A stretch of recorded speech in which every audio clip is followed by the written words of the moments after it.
The morning Letitia Covington rode onto a stranger's land with a loaded rifle across her saddle and fury burning behind her green eyes. She had no earthly idea that she was riding straight toward the only man who would ever make her whole. It was the autumn of 1878 in the Texas Panhandle, and the wind off the Llano Estacado could cut a person in two if they gave it half a chance. The grass had turned the color of old straw, and the sky above stretched out in that particular shade of deep, aching blue that only existed over flat country. Letitia had been riding since before dawn, her roan mare, Duchess, breathing hard from the pace she had been keeping, and the anger that sat in Letitia's chest was not the quick, hot kind that burned itself out. It was the slow, cold kind. The kind that came from loss, from grief, and from the particular helplessness of a woman running a ranch alone in a country that did not always respect her right to do so. 3 days earlier, she had ridden out to check the south pasture of the Covington Ranch, 40 miles east of the small town of Tascosa, and found the fence cut clean as a whistle and 60 head of cattle gone. 60 head. That was not a random act of mischief. That was someone who had watched her operation, counted her stock, and moved deliberately. Her foreman, old Reuben Garza, had tracked the cattle southwest, following the prints through 2 dry creek beds before the trail bent north and then went cold somewhere near the breaks. But Reuben was 62 years old and had a bad knee, and Letitia had sent him back to the ranch rather than push him further, and she had continued on alone because that was who she was. She was 28 years old, the only surviving child of Thomas Covington, who had built the Covington Ranch from nothing and died of fever 3 winters ago, leaving the whole of it to Letitia, with nothing more than his blessing and a handshake agreement with the bank that was already looking for reasons to call in the note. She had held it together through droughts and bad markets, and the particular cruelty of men who thought a woman's signature on a deed was somehow less binding than a man's. She had held it together through loneliness that settled over the house like dust after her father passed. She was not going to let 60 head of cattle walk away without a fight. The tracks had led her here to the boundary of a spread called the Double M Ranch, and the sign at the entrance was worn but readable, the letters carved deep into a cedar post. She had heard of the Double M in passing. Everyone in the Panhandle had. It was a solid operation, not the biggest but well regarded. She had never had occasion to visit. She had no idea who ran it, only that she was going to ride up to the main house and ask some very direct questions, and if she found her cattle on this land, she was going to have some very direct answers too. The ranch yard opened before her as she crested a low rise, and what she saw made her pull Duchess to a stop for just a moment. It was a well-kept place, the kind you could tell had been worked by hands that cared about it. The main house was built of adobe and timber, low and solid, with a long covered porch across the front. There was a barn painted red, which was unusual this far west where paint was a luxury, and several good-sized corrals built from posts sunk deep and rails run tight. And in the near corral, milling in the way of cattle that had been recently moved and were still unsettled, were cattle bearing her brand. Letitia's hand tightened on the rifle. She counted quickly. 20, maybe 25 head. She could see the Covington brand, a simple C inside a circle from where she sat, her jaw set hard. She rode down the rise toward the yard with the steady, unhurried pace of someone who had made a decision and was simply moving toward its execution, and by the time she reached the gate of the yard, a man had come out onto the porch. He was tall. That was the first thing she noticed, because even standing still on a porch, he had the kind of height that arranged itself with ease rather than effort. He was perhaps 31 or 32, lean in the way of men who worked their own land, with dark hair that had been pushed back under a dusty hat and a jaw that needed a razor's attention. He was not wearing a gun at his hip, which struck her as noteworthy given that a strange rider had just come into his yard with a rifle across her saddle. He had his thumbs hooked in his belt, and he was watching her with the calm, measured attention of a man who was not easily alarmed, but who was also not going to be caught sleeping. "Morning," he said, when she was close enough to hear. "Your cattle in that corral," she said, because she had not come here to exchange pleasantries. He glanced at the corral and then back at her. "No, ma'am," he said, "those are yours." She had expected a great many things. She had not expected that. She kept her face still, though something in her chest moved. "How do you know they are mine?" "Because I can read a brand," he said. "See inside a circle, the Covington brand.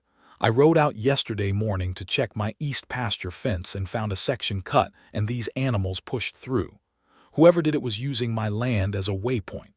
I rounded them up and put them in the corral because I did not know where else to put them, and I was planning to ride over to the Covington place this afternoon."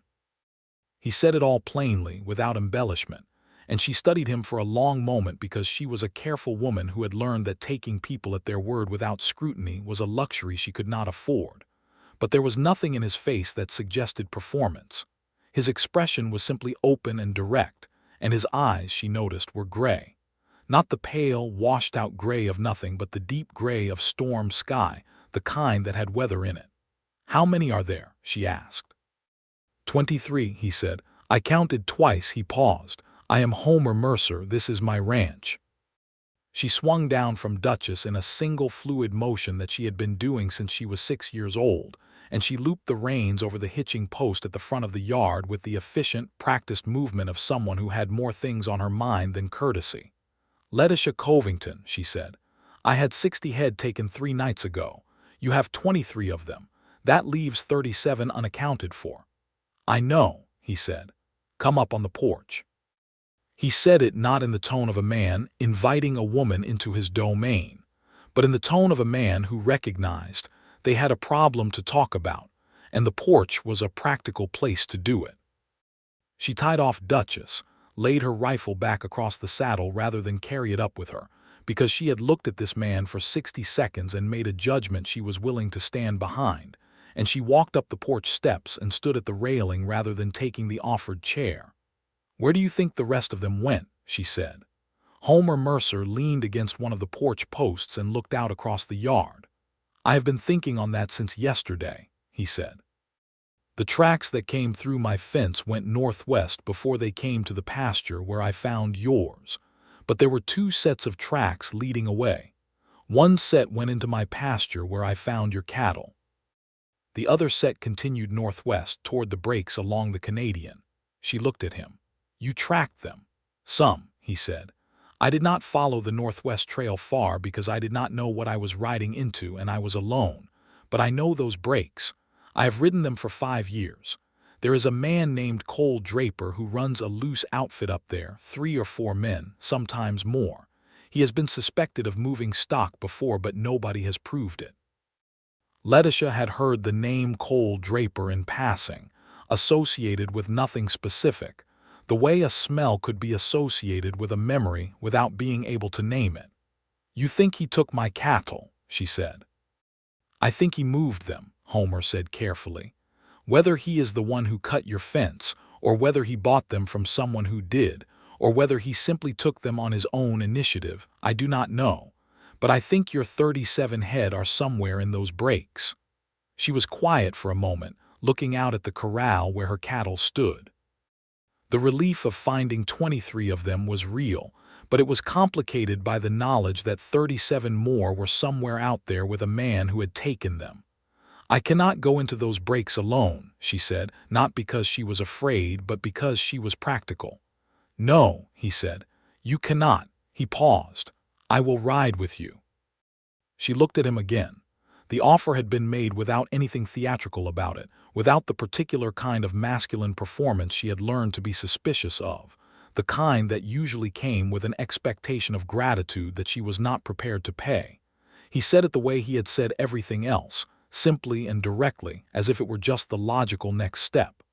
"You do not know me," she said. "You are a rancher who has had stock stolen," he said. "That is enough." He straightened from the post. "Let me get my horse. I will need to ask my man Elias to keep an eye on your 23 while we are gone." He glanced at her. "Unless you want to take them back to your place first." She thought about it for less than 2 seconds. "They are safer here in the corral for now," she said. "If we can recover the others, I would rather move all of them together." He nodded as if this was what he had expected her to say.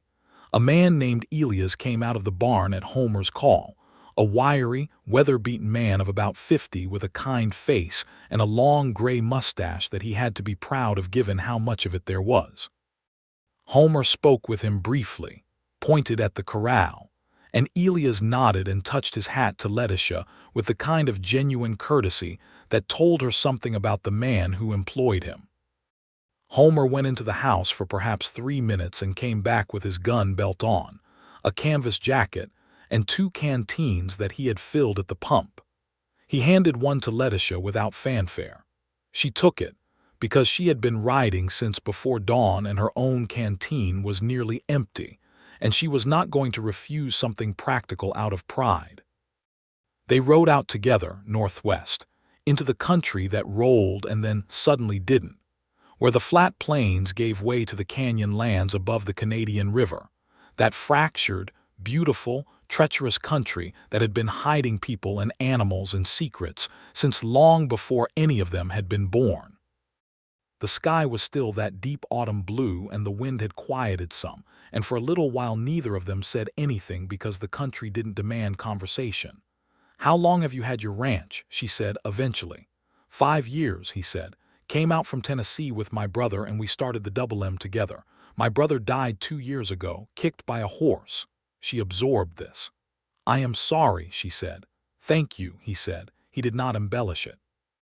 "My father died 3 years ago," she said. "The ranch was his. He left it to me." Homer rode with his eyes moving across the landscape in the constant, peripheral way of someone who had learned to read country. "I heard Thomas Covington was a good man," he said. "He was the best man I knew," she said, and she said it simply without self-consciousness. Homer nodded. "It shows," he said. "A man who raises a woman who rides out alone after 60 head of stolen cattle with a rifle and a steady hand taught her well." She felt something at that, some warmth that she did not entirely know what to do with, but she kept her face neutral. "He also taught me not to trust flattery," she said. He glanced at her then, and she caught the ghost of a smile at the corner of his mouth. "That was not flattery," he said. "That was an observation." The ghost of a smile was gone as quickly as it had come, but she noted it, filed it somewhere. They rode deeper into the breaks, following the trail that Homer had scouted the day before. The land changed under them as they went, the flat grass giving way to cedar scrub and then to the raw, eroded walls of the canyon country, red rock cutting up through the earth in sudden, dramatic fashion. The Canadian River lay below, visible in flashes between the high walls, glinting silver and cold. Letitia had been in this country before, but not often, and she found it beautiful in the way that dangerous things could be beautiful, all sharp edges and unexpected depth. Homer pulled up at the top of a ridge and pointed without speaking. Below, in a wide, flat pocket of land between 2 canyon walls, there was a rough collection of structures, a larger building that might have been a bunkhouse, a corral, and several lean-to shelters. And in the corral, cattle. Letitia counted quickly, using the instinct she had built over years.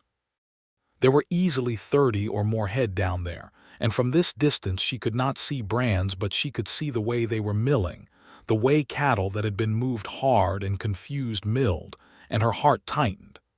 "Draper's outfit," Homer said quietly. "How many men?" she said. "I have seen 3 before," he said. "Could be more today." He looked at her. "I want you to know I am not a man who likes trouble, but I also want you to know I am not going to ride away from what is right. I am not asking you to ride away from anything," she said, keeping her voice just as quiet. "I am asking you to help me get my cattle back." He studied the layout below with the careful attention of a man who thought before he moved. "There is a way down on the far side that comes into the canyon from the north," he said. "If we come in from that direction, we are coming in from open ground and Draper's men will see us coming. But that is actually what I want." She looked at him. "You want them to see us coming?" "I want to ride in openly and have a conversation," he said. "If Draper has those cattle, he knows it, but if we come in quiet, we have already declared ourselves a threat. If we ride in straight, we are just two ranchers with a question. She considered this. It was not without risk, but it was logical. And if he decides not to be cooperative, then we have a different conversation, Homer said, and his tone was quiet, but the edge in it was real. But I have found that most men, even men of Draper's character, prefer to avoid a direct confrontation when they are not certain they have the advantage. That is a generous assessment of human nature, she said. It is a practical one, he said. They rode around the ridge and came down into the canyon from the north, picking their way carefully along a game trail that dropped them onto the flat. The structures were perhaps 300 yards away when a man appeared at the edge of the corral and watched them come. He did not reach for a gun, which Letitia took as a moderately good sign. He waited, and as they rode closer, a second man came out of the main building and stood beside the first. The man in front was perhaps 45, with a beard the color of dirty rust and eyes that were calculating rather than cold. He was not what she had expected. He was not theatrical about his danger.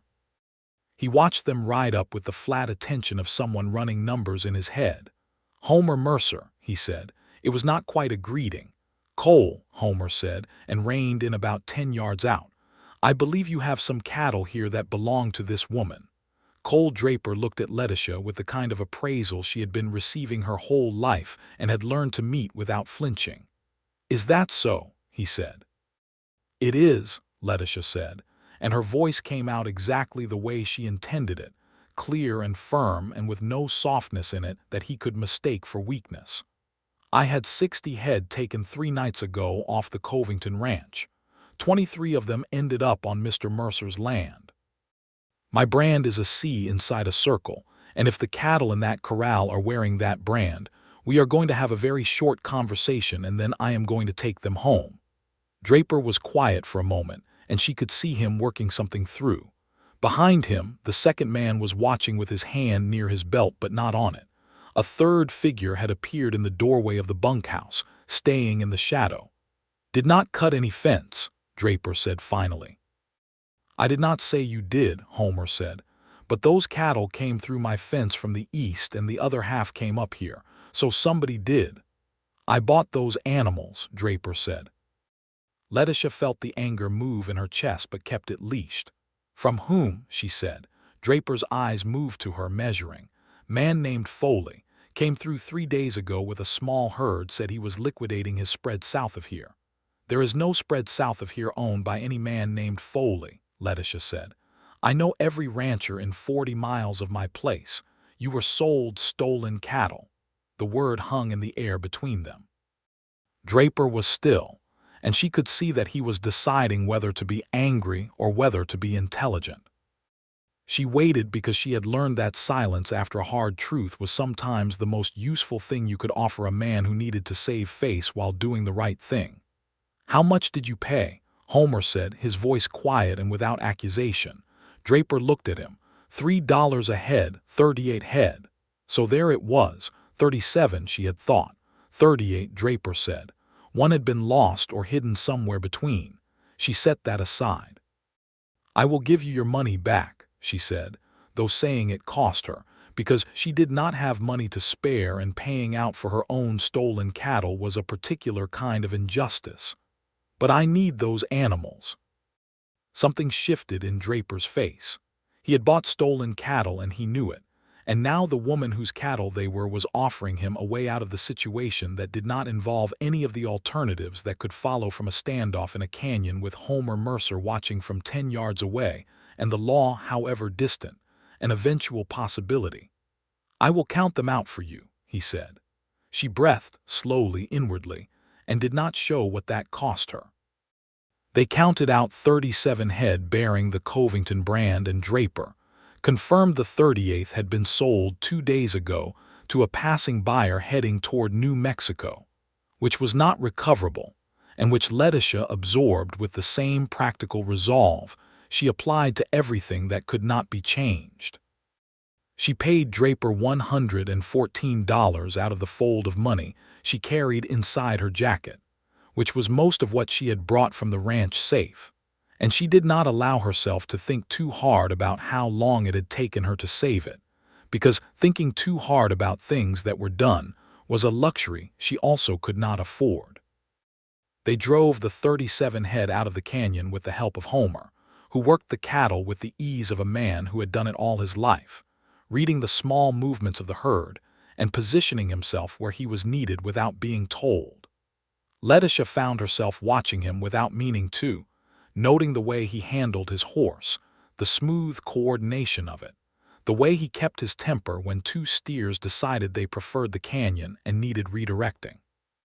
It was mid-afternoon by the time they cleared the breaks and came back onto the flat, and the sky had gone from that deep blue to the warmer, more complicated orange and purple of late afternoon, and the shadows were lengthening across the grass.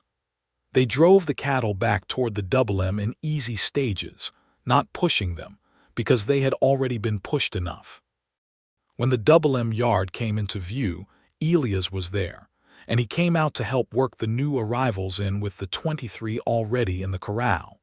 60 head, minus the one she could not recover. 59 head standing in Homer Mercer's corral and Letitia Covington sitting on her horse at the gate watching them, and something in her was so exhausted and so relieved that she had to close her eyes for just a moment. "You all right?"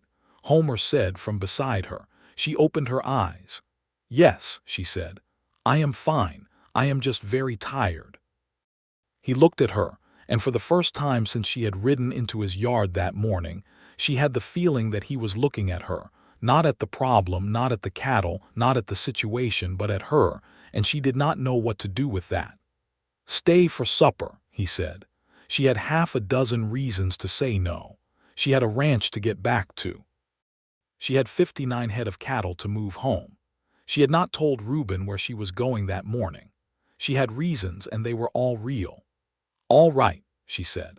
She was not sure afterward why she had said yes, except that the day had been long and strange and she was very tired, and the smell coming from the direction of the house, which turned out to be a pot of beef stew that Elias apparently kept going on the back of the stove, was the best thing she had smelled in recent memory. They ate at the kitchen table while the light outside went from orange to purple to dark, and Elias served them stew and cornbread and then politely found reasons to be elsewhere, which Letitia suspected was not entirely accidental. The kitchen was clean and practical, the kind of kitchen that had never had a woman's touch but had been kept with a kind of methodical care that she respected. There were books on a shelf near the window, which she noted. "You read," she said, nodding at the shelf. "When I have time," he said, "which is not often enough." He paused. "Do you?" "Everything I can get my hands on," she said. "My father brought books out from Virginia when he came west. I have read most of them 4 or 5 times. Homer looked at her across the table with that steady gray gaze. "What do you read when you can choose?" It was a question nobody had asked her in a long time, and the casualness of it, the genuine curiosity of it, made something in her chest ease in a way she had not been expecting. "I like history," she said, "and I like novels when I can find them. There is a Dickens novel my father had that I have read so many times the spine has separated." "Which one?" he said. "A Tale of Two Cities," she said. Something in his expression shifted toward warmth. "My mother had that one," he said. "She read it to us on Sundays in Tennessee." He paused. "I have a copy. It is on the shelf." He nodded toward the window. She looked at the shelf and then back at him, and there was a small, shared recognition in the moment, the kind that happens when two people discover an unexpected overlap in their interior lives, and it was small but it was real and she felt it. "Who cut my fence?" she said, because she had been carrying the question all day and had not asked it directly, because she had not wanted to distract from the more urgent task. But now that the cattle were in the corral and the stew was hot and the day was winding down, it was the thing she needed to know.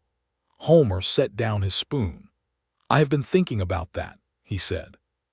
"Draper said a man named Foley sold him the cattle. That man cut your fence, moved the cattle, split the herd, pushed half through my east pasture by accident or design, and took the rest to Draper." He looked at her steadily.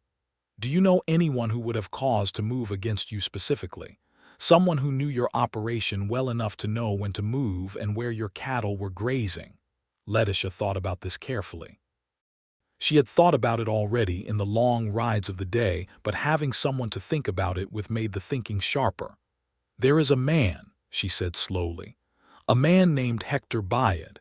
He was my father's hired hand, the foreman before Reuben. My father let him go 2 years before he died, and Bayard was angry about it. He has been in the area, he has been in Tascosa. Could he know your south pasture? He worked it for 8 years," she said flatly. Homer was quiet for a moment. "I would ride into Tascosa and speak to the sheriff," he said. "Not that the law out here moves quickly, but it moves eventually, and having it documented protects you." She nodded. She had already decided this herself. The fact that he had arrived at the same conclusion without her having to say it was notable. "I will go day after tomorrow," she said. "I need to get my cattle home tomorrow." "I will help you drive them," he said. She looked at him. "You have done enough," she said. "I have done what any decent neighbor would do," he said, and the word neighbor was simple and genuine, and she accepted it because it was offered without performance. She stayed another hour, and they talked, easily and without pressure, about cattle and land and weather, and the state of the Texas Panhandle in the late 1870s, about the XIT ranch that everyone was anticipating being built to the north, about the way the railroads were changing the markets, and the way the coming of the railroad to the Panhandle would change everything, for better and for worse. He was informed without being pompous about it, and he listened when she spoke with the full attention of someone who expected what she said to be worth hearing, and she found this so unusual that it made her want to say more. When she finally stood to go, it was full dark, and the stars were out in that enormous, specific way they were over the Panhandle, thick as spilled salt across the black. Elias had put her horse in the barn and given her fresh water and a little grain, and when she brought Duchess out into the yard and tightened the cinch, Homer walked out with her. "Thank you," she said, and meant it in a way that was more complicated than the 2 words could carry. "Come back at first light," he said. "We will drive your cattle home." She swung up.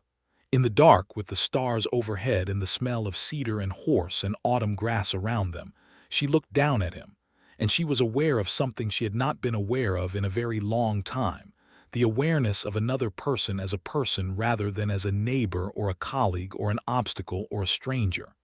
He was looking up at her, and whatever he was thinking, he kept it behind his gray eyes. "First light," she said, and rode out into the dark.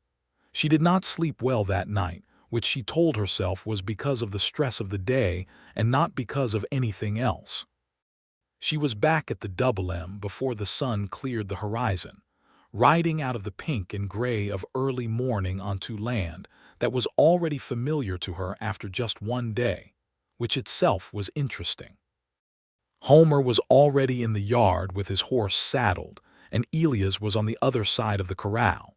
And between the 3 of them and a good cattle dog named Biscuit, who belonged to Elias and was apparently a genius in canine form, they had the 59 head moving northeast toward the Covington ranch by the time the sun was fully up.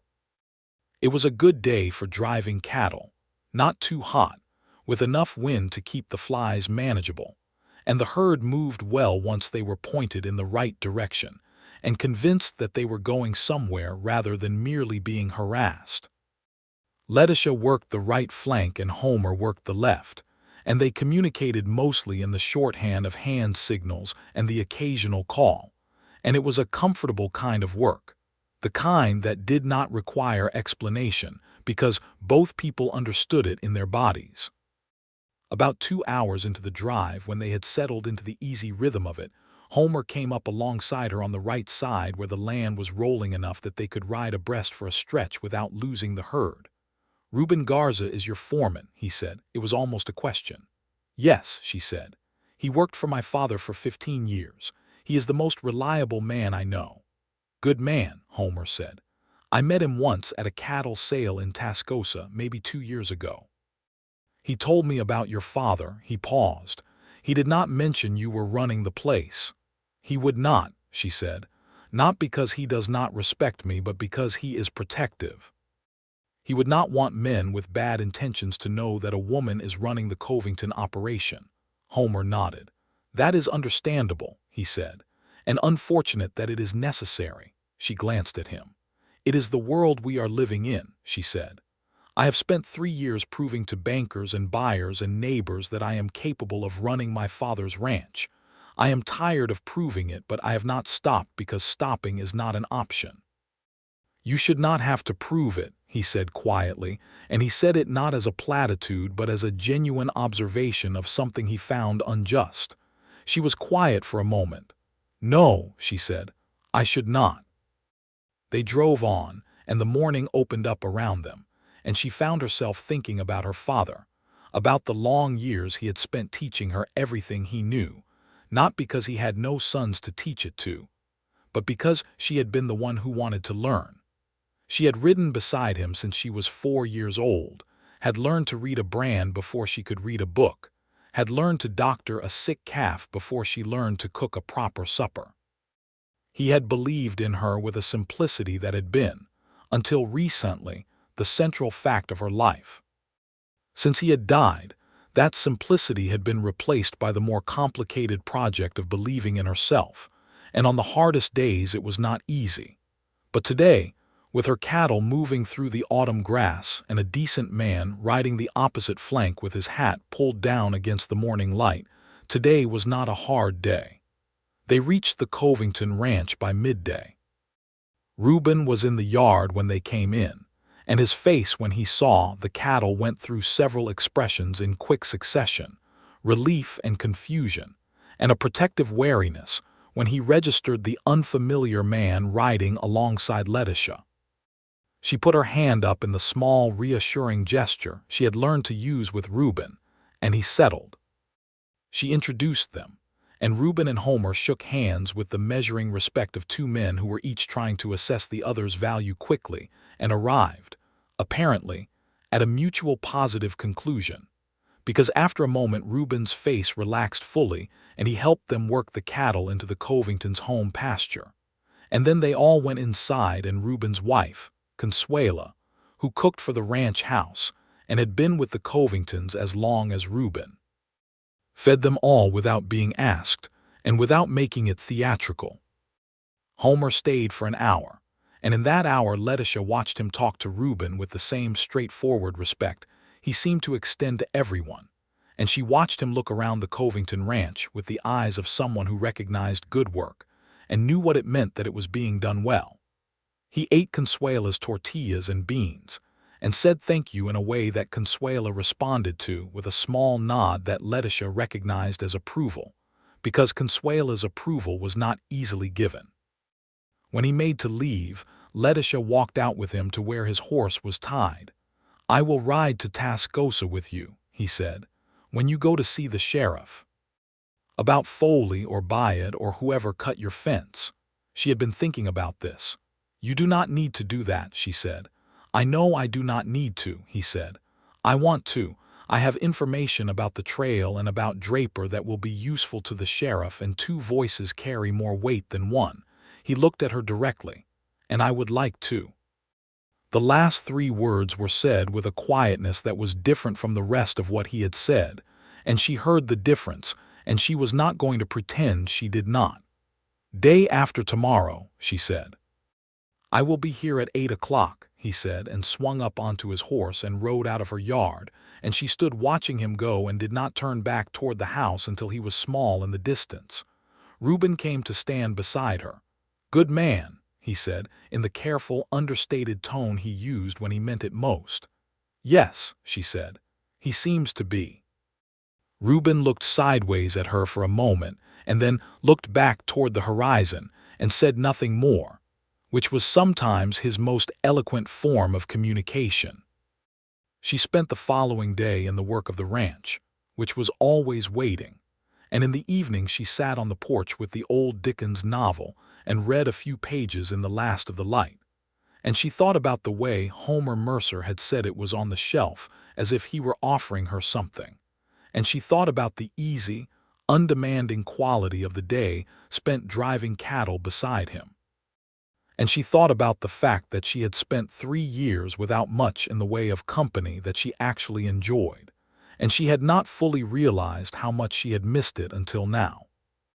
He arrived at 8 o'clock, as he had said he would, and she was ready, and they rode to Tascosa together in the cool of the morning, 20 miles of flat country and sky, and they talked along the way in the easy, expanding way of two people who are discovering that they have more to say to each other than they initially expected.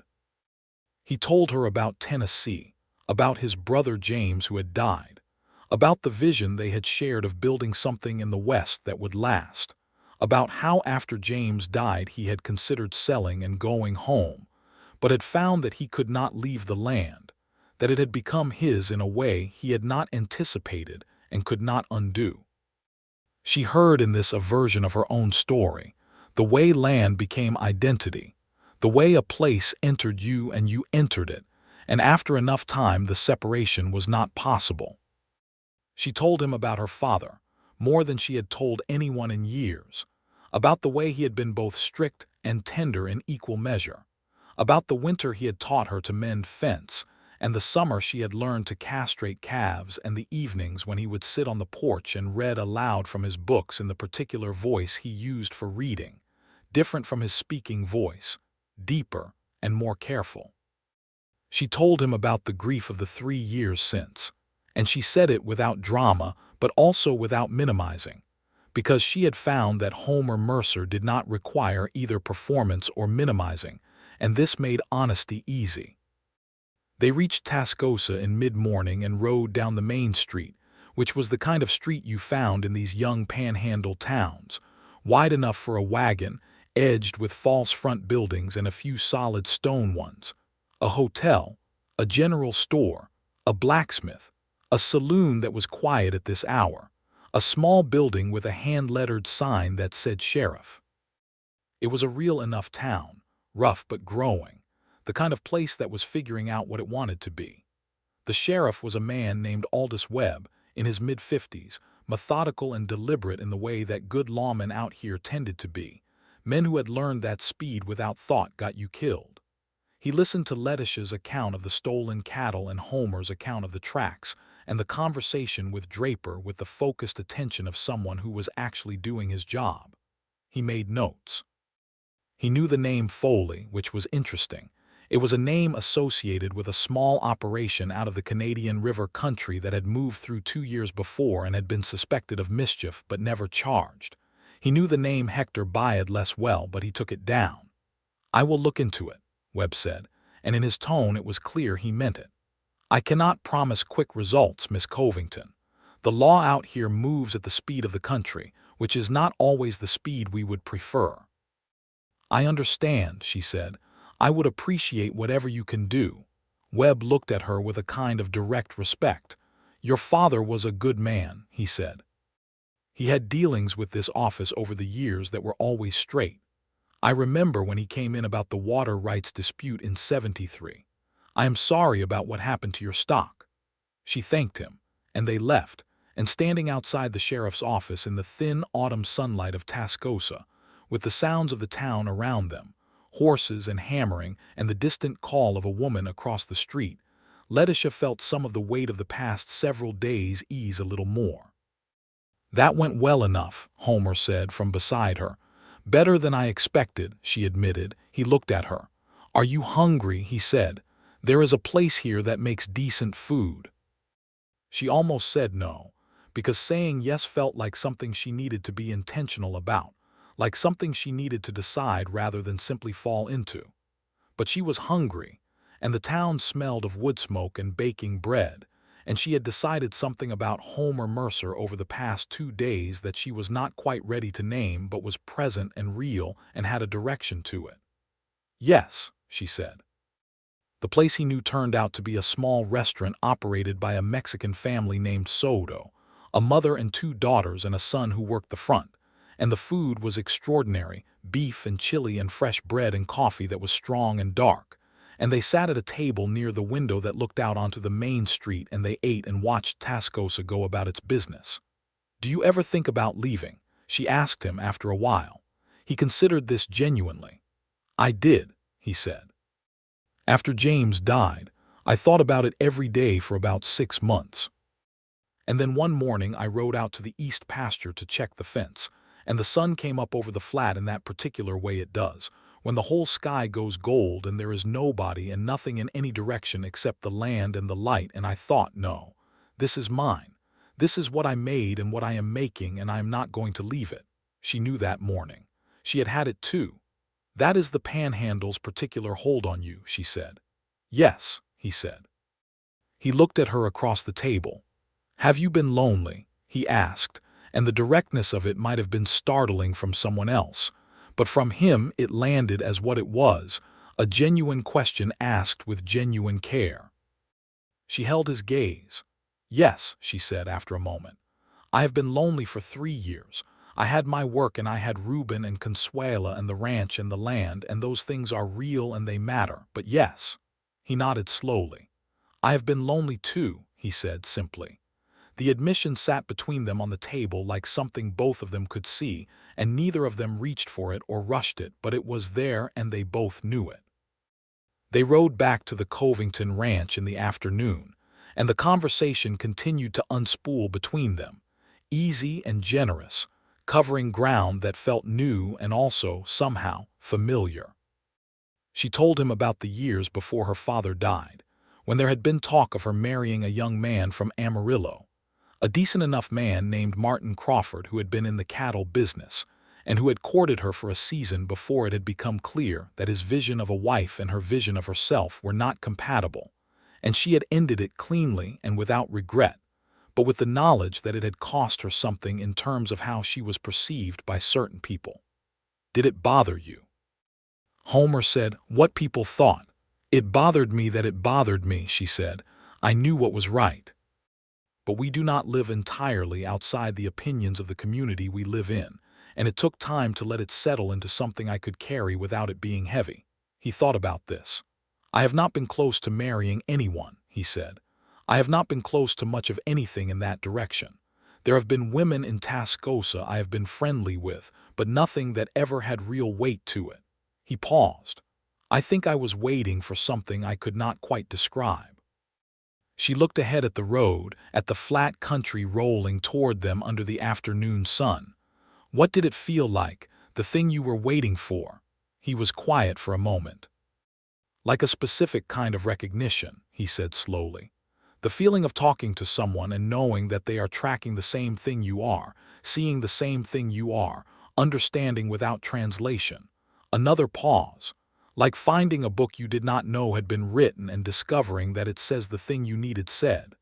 She thought of the Dickens copy on his shelf and did not say anything for a moment. Then she said, "I know what you mean." They did not say anything else for a while, and the silence between them was not empty. It was full of what had just been said and what neither of them had said yet, and the horses walked on in the lowering afternoon light, and the panhandle spread out around them in all its flat, enormous, indifferent beauty, and Letitia Covington was aware, clearly and fully, that something was happening to her. At the Covington ranch gate they stopped. "Come to supper Sunday," she said, looking at him. It came out steady, which she was grateful for, because inside her chest there was something that was not entirely steady. He looked at her, and the gray in his eyes had that weather quality she had noticed the first day, the sense of depth and movement. "I will be there," he said. He rode home, and she went inside, and she stood in the kitchen for a moment with her hand on the back of a chair, and she breathed in and breathed out, and she thought, well, there it is. Sunday came with a blue sky morning and a bite in the air that said winter was thinking about arriving, and Consuela made a roast with potatoes and peppers and bread rolls that filled the whole house with a smell that was warm and welcoming, and Letitia wore her better dress, which was a deep green wool that she had not worn in some time, and she told herself she was wearing it because it was Sunday and not because of anything else, and she did not quite believe herself. Homer arrived at the time he said he would, which was becoming a reliable feature of him, and he had made some effort of his own. His shirt was fresh, and his jaw had been seen to buy a razor, and he brought a jar of honey from his own bees, which he said were a side project that his brother had started and that he maintained in James's memory. And the honey jar was set on Letitia's kitchen table, and it sat there glowing amber in the Sunday light like something simple and profound. Reuben and Consuela joined them for supper, which was natural and right, and the table was full in a way it had not been since Letitia's father was alive, full of conversation and the passing of dishes and the comfortable noise of people eating together. Reuben told stories about the early days of the Covington ranch that Letitia had heard a dozen times but that Homer had not, and Homer listened with real attention, asking questions that showed he understood what he was hearing. And Consuela laughed once at a story about Thomas Covington and a stubborn mule, and it was the kind of laugh that carried the whole room. After supper, Reuben and Consuela found their own reasons to be elsewhere, which was again not entirely accidental, and Letitia and Homer sat on the porch in the cool evening air, each with a cup of coffee, watching the last of the light leave the sky. "This is a good place," he said. "It is," she said. "My father knew what he was doing when he chose it." She looked out at the pasture where her cattle were visible as dark shapes in the dusk. "All 60 of them or 59 of them standing in that pasture right now. 3 days ago I did not know if I would see them again." "You would have found them," he said, "with or without me." She looked at him. "Maybe," she said. "But with you was better." He was looking at her and she was looking at him, and the evening was very quiet around them, and in the quiet she could hear her own heartbeat, which was doing something she was not accustomed to it doing. "Letitia," he said. "Yes," she said. "I would like to call on you," he said. He said it formally, the way the phrase required, but with a directness behind it that was entirely his own. "If you are willing." She looked at him for a moment, at his honest, weathered face, at his gray eyes that were watching her with that steady, full attention she had come to know in just a few days as something particular to him, as something that did not waver or perform. She thought about what she was, a woman alone in a hard country, a woman who had held herself together through 3 years of loss and work and solitude. She thought about what she wanted, which she had not allowed herself to think about too directly in a long time, because wanting required vulnerability and vulnerability required trust, and trust was something she built slowly. But she had trusted him in the canyon, and she had trusted him on the cattle drive, and she had trusted him with the things she had told him on the road to Tascosa, and none of that trust had been misplaced. Not once. "Yes," she said, "I am willing." He did not reach for her or press the moment into something it was not yet ready to be. He simply nodded, and something in his face went warm and sure, and he said, "Good." And they sat together on the porch and drank their coffee in the gathering dark, and it was the most content she had felt in 3 years. He called on her the following Sunday, and the Sunday after that, and in between he rode over twice on ordinary weekday evenings, not to court in any formal sense but in the practical, neighborly way that was entirely natural in this country. A gate hinge at the Covington ranch needed replacing, and Homer had the right tool. A question about the water rights along the east boundary that affected both their properties and was worth talking through. The reasons were genuine, and the visits were genuine, and the conversation that filled them was real and growing.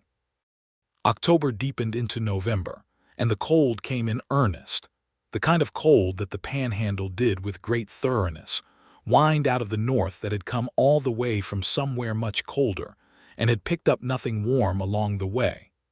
The grass went fully brown, and the sky took on the flat white quality of impending snow, and the work of winter preparation was serious and absorbing and necessary.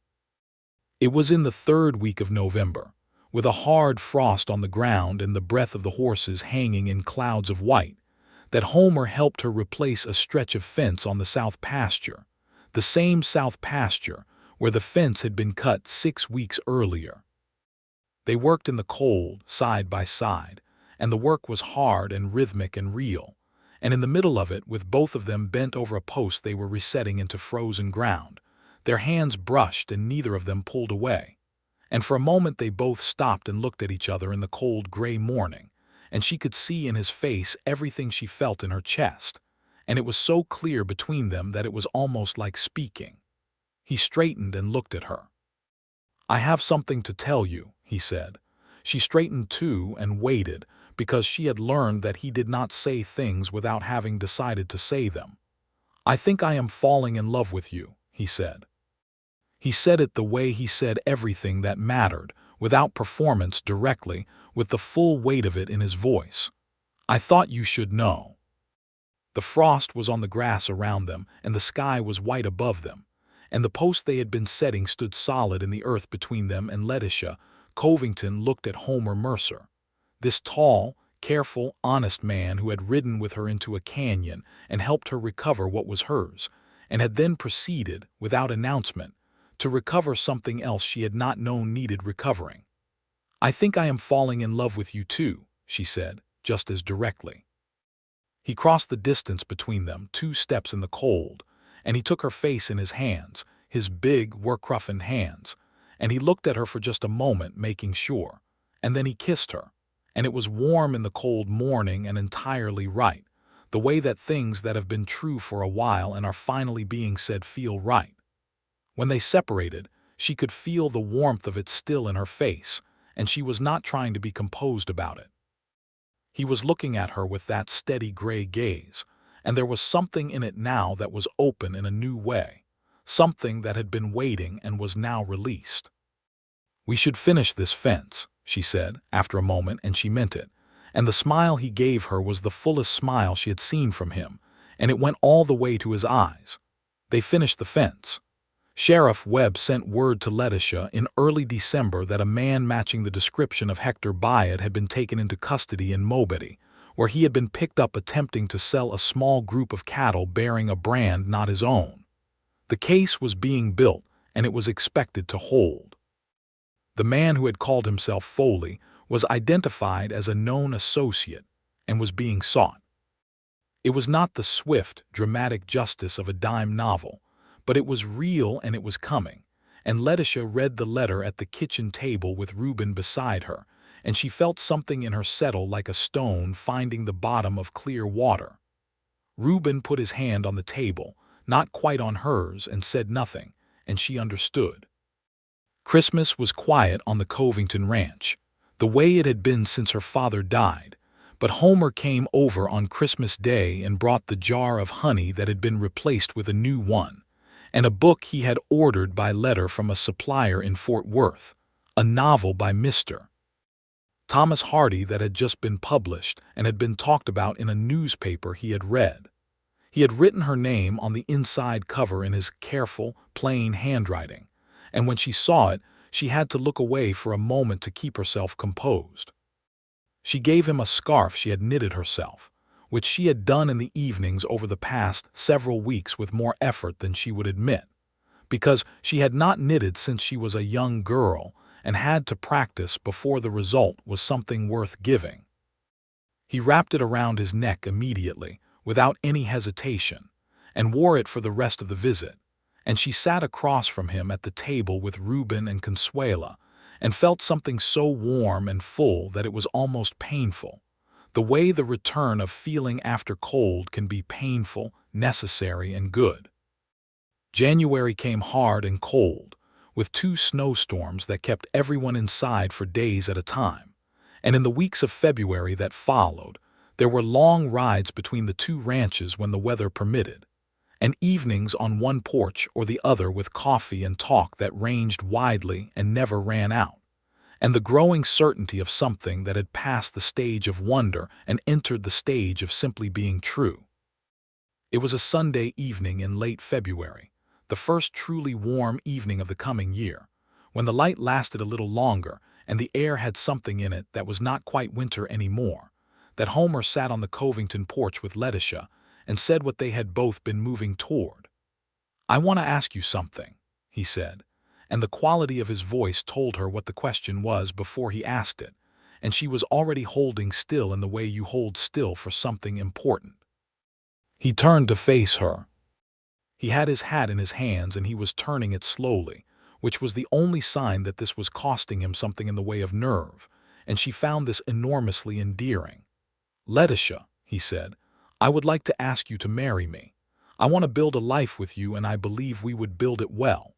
I do not have speeches prepared, and I am not going to make promises I cannot keep, but I can tell you that I love you and that I will work every day to deserve that trust." He paused. "What I am asking is whether you will give me the chance." She sat very still for a moment, not because she did not know her answer, but because the moment deserved to be inhabited rather than rushed through.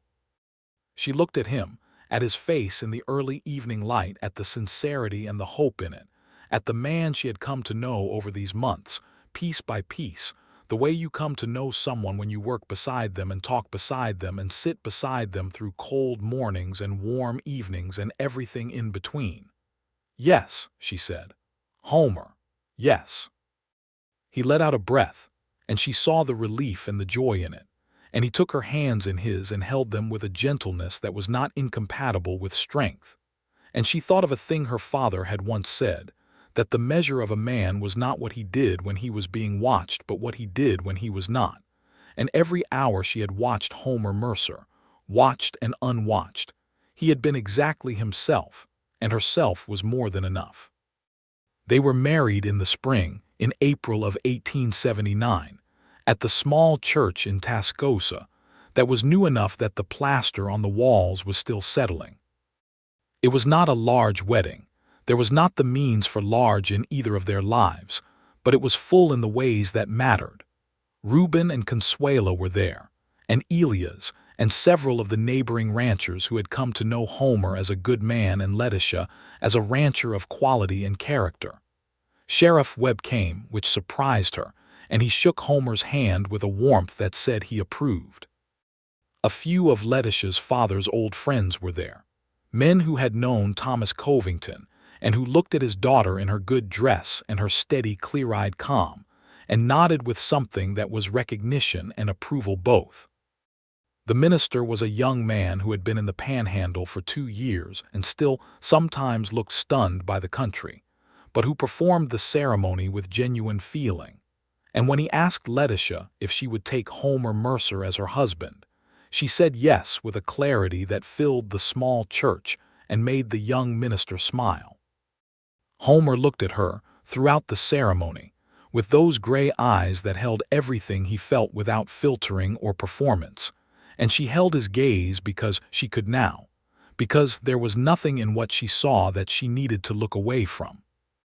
Afterward, they went back to the Covington ranch for a supper that Consuela had prepared with the help of 2 women from the church, and the yard was warm with the sound of people eating and talking, and the occasion of a day that was entirely good. Someone had brought a fiddle and played after supper, and the evening went long and easy, and at the end of it, when the guests had gone and Reuben and Consuela had retired to their quarters, Letitia and Homer sat on the porch of what was now their house, and the stars were out in their Panhandle abundance, and everything was quiet. "I should tell you," Homer said after a long and comfortable silence, "that I intend to bring some of my cattle over from the Double M." He looked at her. "Combined, the 2 herds and the 2 operations would be stronger than either separately. I have been thinking about the practicalities." She looked at him. "You have been thinking about this for a while," she said, because she recognized the organized quality of what he was describing. "Since November," he said, with the directness she had come to love. "I did not want to raise it until I knew whether you would accept my proposal. And if I had not," she said, "then I would have continued to think about it alone," he said, "and would have been considerably less happy." She laughed, and the sound of her own laughter surprised her a little, the ease of it, the fullness of it, the way it came out of a chest that had been carrying considerably less ease for the past several years. She felt Homer looking at her, and when she looked back at him, his face had an expression she had not seen before, soft and warm and entirely unguarded, and it was so different from the composed, measured face he showed the world that she felt it like a gift. "Homer Mercer," she said, "you are the best thing that has walked onto this ranch." He reached over and took her hand, unhurried, certain, and held it on the armrest between their chairs. "The best thing that walked onto this ranch," he said, "was Duchess, and you were on her back." She laughed again and leaned her head back and looked up at the stars that she had been looking at her whole life, and they looked different tonight, not bigger or smaller, not brighter, but somehow seen differently, as if the same landscape looks different when you are not alone in it.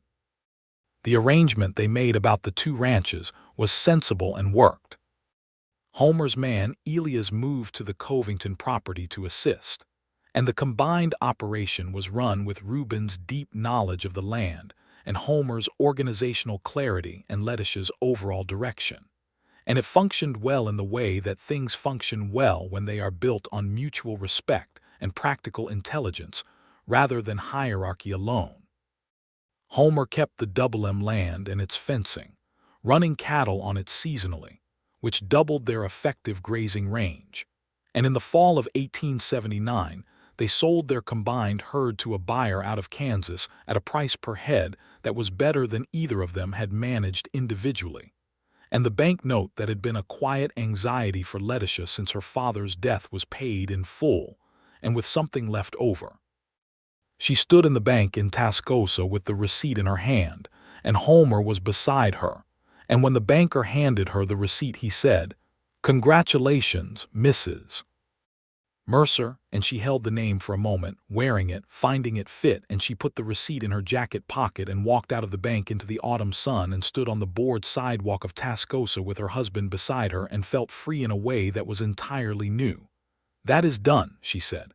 "That is done," he agreed. She looked at him. "My father would have liked you," she said. Homer was quiet for a moment. "I hope so," he said. "I hope I would have been worth his respect." "You are," she said simply. In the winter of 1879, coming into 1880, Letitia discovered she was expecting a child. She knew before she said it, carrying the knowledge for a week in the private, certain way of women who have learned to listen to their own bodies. And when she told Homer, they were in the kitchen in the early morning before the day's work had started, over coffee and bread. And she said it plainly because she was a plain-speaking woman. He was very still for a moment, and she watched his face, and what moved across it was so large and so genuine that it was almost too much to watch directly. He set down his coffee cup and looked at her, and his eyes were bright. "Are you well?" he said first, which she loved. "I am very well," she said. He stood up from the table and came around to where she was sitting, and he took her face in his hands and kissed her forehead, and she put her hands over his and felt his hands shake very slightly, which was the most emotion she had ever seen him unable to fully contain, and she held them and let it be. "I am going to be a father," he said quietly to himself as much as to her. "You are going to be a father," she said.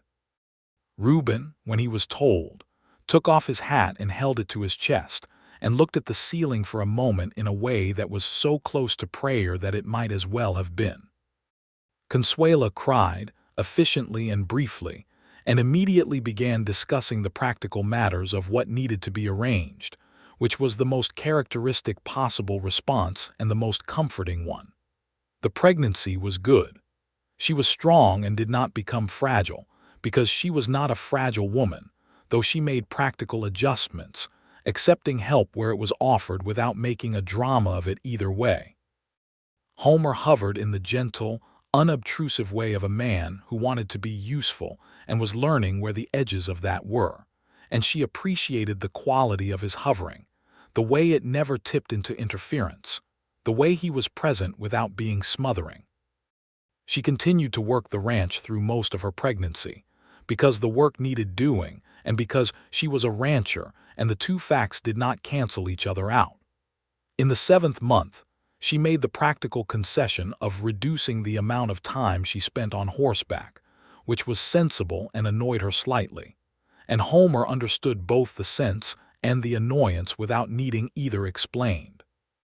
On a warm July morning in 1880, their son was born, with Consuela and a midwife from Tascosa in attendance, and the birth was hard and long but without complication, and at the end of it, the child lay in Letitia's arms and she looked at him, and he looked back at her with the unfocused but searching gaze of the very new, and she was undone in the best possible way.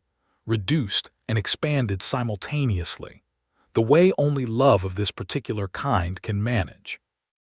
Homer came into the room when Consuela called him, and he stood in the doorway for a moment looking at his wife and his son, and his face was entirely unguarded and entirely undone and entirely beautiful, and Letitia said, "Come here," and he came and sat beside her on the edge of the bed, and she put the baby in his arms and watched him hold his son for the first time.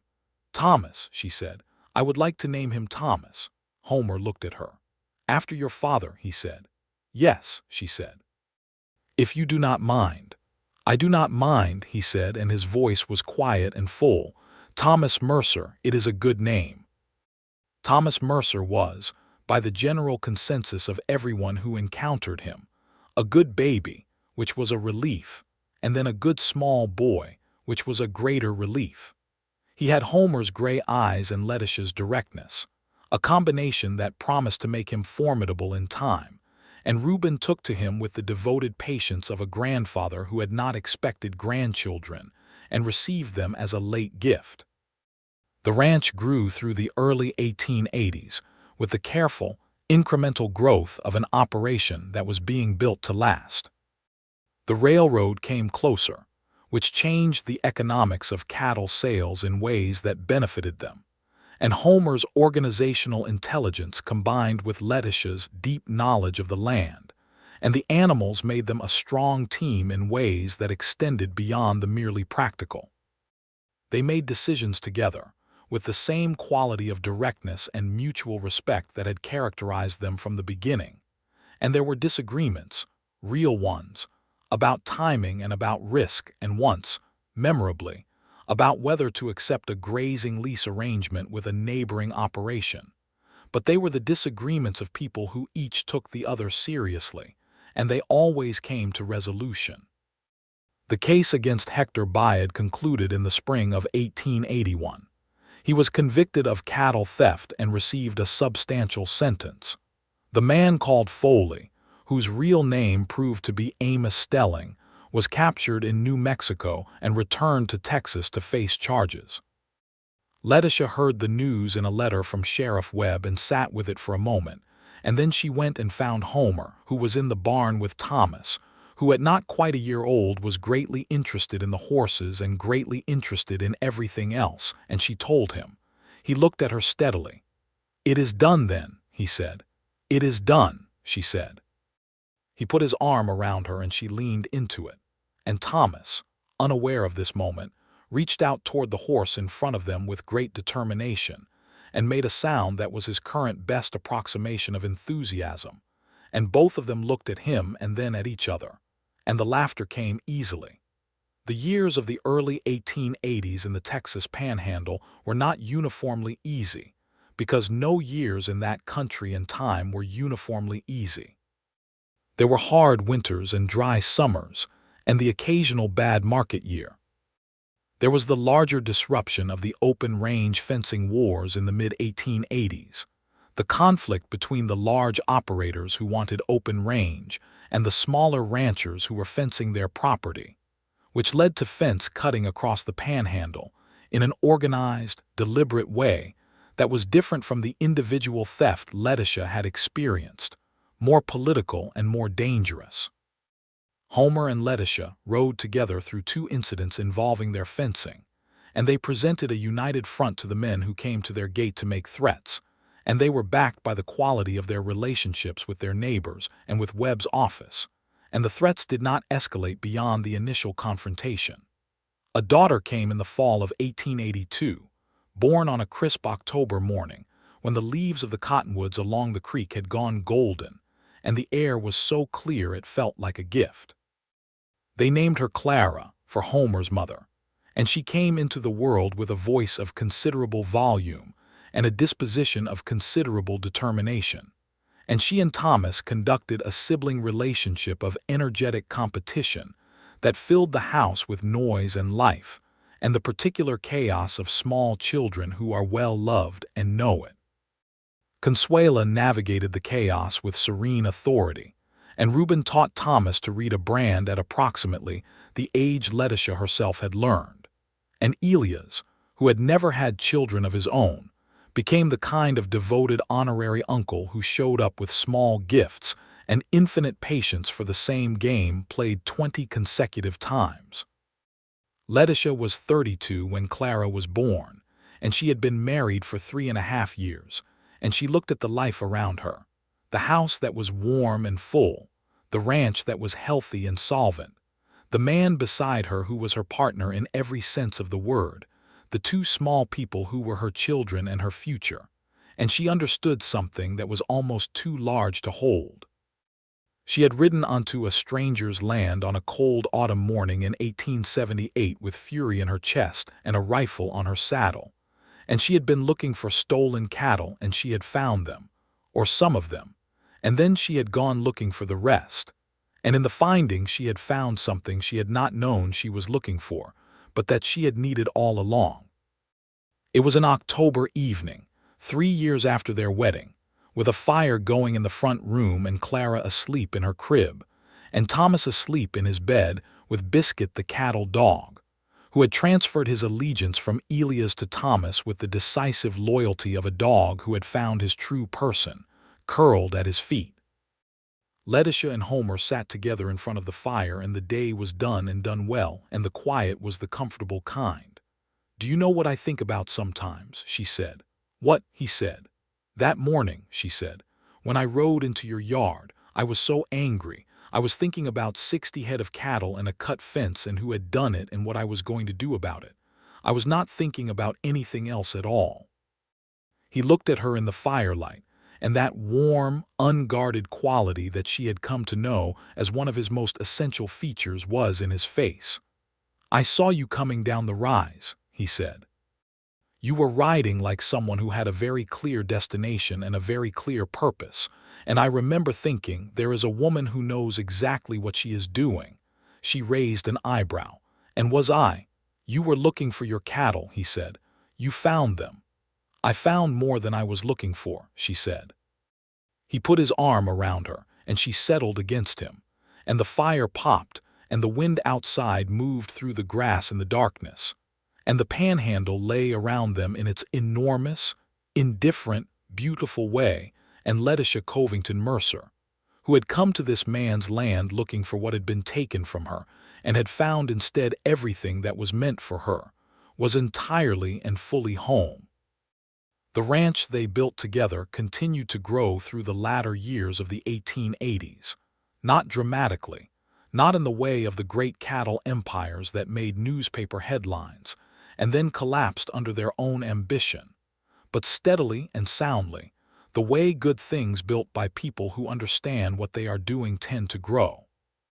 The fencing wars settled into law, as these things eventually did, and the panhandle moved from the wild openness of the frontier toward something that was beginning to look like settled country, with schools and churches and more roads and the railroad not far off.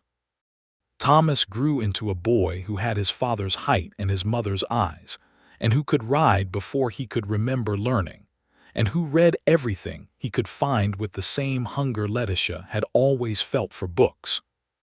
Clara grew into a girl of fierce opinions and considerable skill with horses, who at the age of 4 declared that she intended to run the ranch someday, and who was told by both her parents, without any qualification whatsoever, that there was no reason she should not, and who accepted this as the obvious thing it was.